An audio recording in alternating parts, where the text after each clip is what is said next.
Keith here. I just wanted to bring out a point that came to me this morning about the end. When you come to the end of yourself, a good place. A good place means that when you come to yourself, you've come to a good place to turn it over to God and let Him work it out in the spirit realm. As hard as we might try, in the sense realm, the five senses, looking at what we see around us, looking at all the negativity, looking at all the impossibility, we come up frustrated. But when we come up frustrated at the end of ourselves and our five senses, we look to the spirit realm, we look to our relationship with the Lord, and that's when He's able to do something, because we finally turned it loose and said, you know what? I can't do it. I don't have any idea what to do next. I've done everything I know. And that's when we need to go to the first fish finder. You know, I went fishing with a friend of mine one time, and he had a fish finder. And he also had, I guess, a depth finder. And with that instrument, he was able to tell things that we couldn't tell just by looking into the water. You couldn't see the fish. But I think Jesus was the first fish finder. In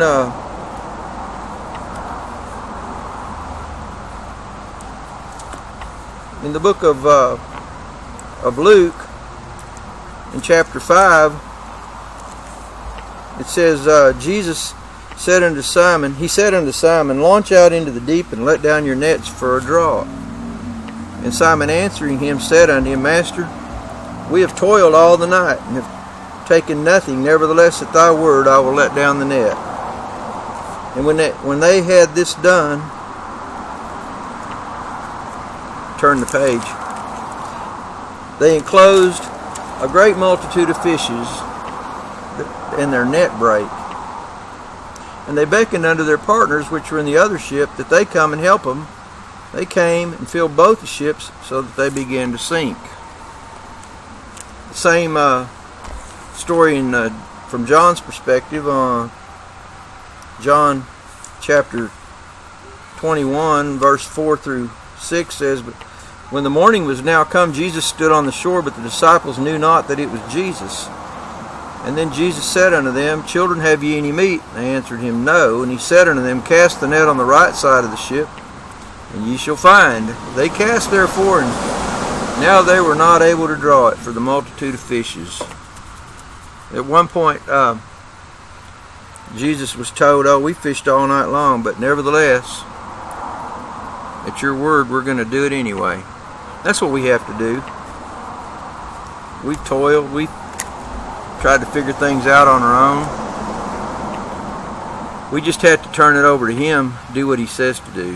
When sometimes it doesn't really involve us doing anything so much as trusting, having faith that He's going to remedy the situation. And as we look back on it, we see a lot of times where things occurred that, well, we'd be scratching our heads saying, I don't see how that worked out, but it did. Sometimes we just ought to turn it over to Him to start with, I believe. It doesn't seem to be our first inclination in the flesh. We always got to try our hand at it. We got to be competitive, I guess. Think we're going to compete. Well, we can't compete with God. You know, we can compete with each other, but some people are better at some things than others. Others are better at the things they're not good at. But you know, the truth is, God sees everything. He sees the whole picture. He knows exactly what's going on. He wants us to ask Him for help. And to get in that good place to receive help, sometimes it involves getting at the end of ourselves. Go to the first fish finder.